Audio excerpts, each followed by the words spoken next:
Welcome back to 6 and 6, where we cover 6 stories from around the world in 6 minutes or less. With that said, start your timer.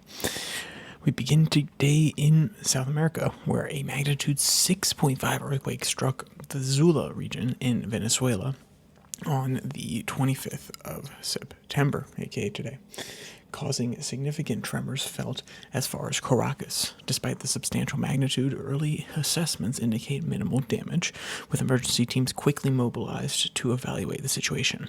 No immediate casualties were reported, and authorities are urging public calm while conducting comprehensive surveys.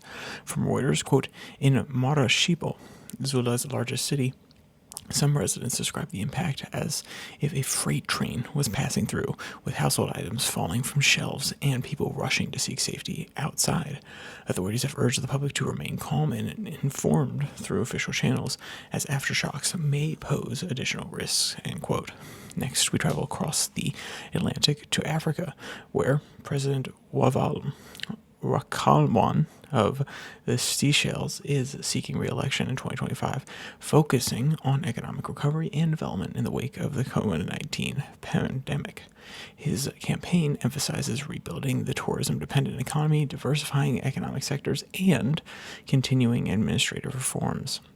Ramakwalan aims to create a more sustainable and inclusive economic future for the Seychelles by implementing strategic policy changes.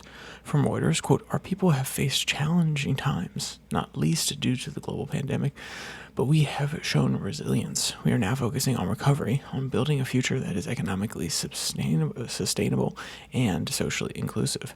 This election is about giving people a choice to continue on a path of progress and accountability, end quote. Next, we travel back across the Atlantic to North America, where the United States is considering funding a proposed multinational security mission to Haiti, contingent upon a UN Security Council resolution. The mission aims to address escalating gang violence that has paralyzed the country and created a severe humanitarian crisis. Kenya has expressed willingness to lead the mission, with other Caribbean nations potentially participating.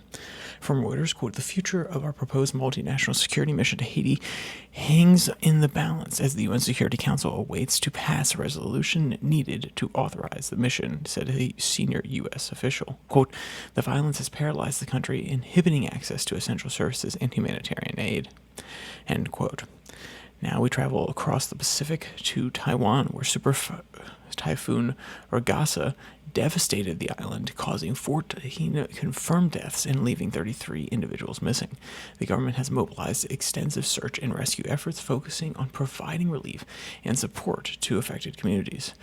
President of Taiwan has committed to comprehensive assistance for rebuilding and recovery in the storm-ravaged regions. From Reuters, quote, emergency services worked through the clock, combing through debris-strewn areas in efforts to find those reported missing. The extensive damage to the infrastructure has complicated the recovery process, yet hundreds of volunteers and soldiers have been joining forces to restore basic services, end quote.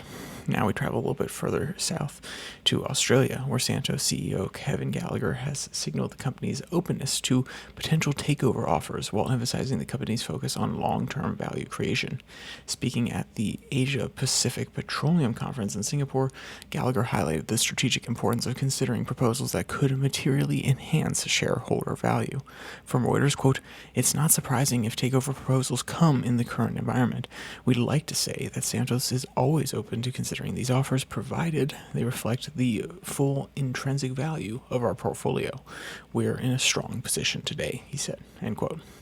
And finally, we travel across the world to Europe, where Swedish and Polish forces conducted a joint military defense exercise on the Gotland Island, highlighting increased regional security operations.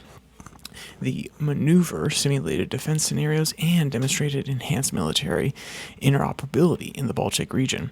This exercise reflects Sweden's growing alignment with NATO strategies, despite not being an official member, and underscores the importance of collaborative regional defense preparedness.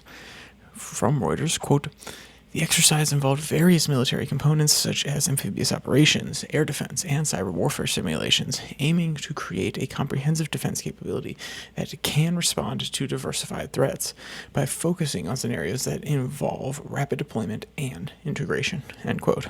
And if you want to read any of today's articles in their entirety, you can find all of them in the link in the description below the like and subscribe button. Also down there, you can find the podcast on Spotify, Pocket Cast, Podvine, as well as the Twitter handle at Your Daily Flip, where I post the links to these episodes on Tuesday and Thursday, and the normal podcast that comes out on Monday, Wednesday, Friday. It's a little bit more U.S. focused. So with all that said, there's only one more thing to say. Stay safe. Don't die.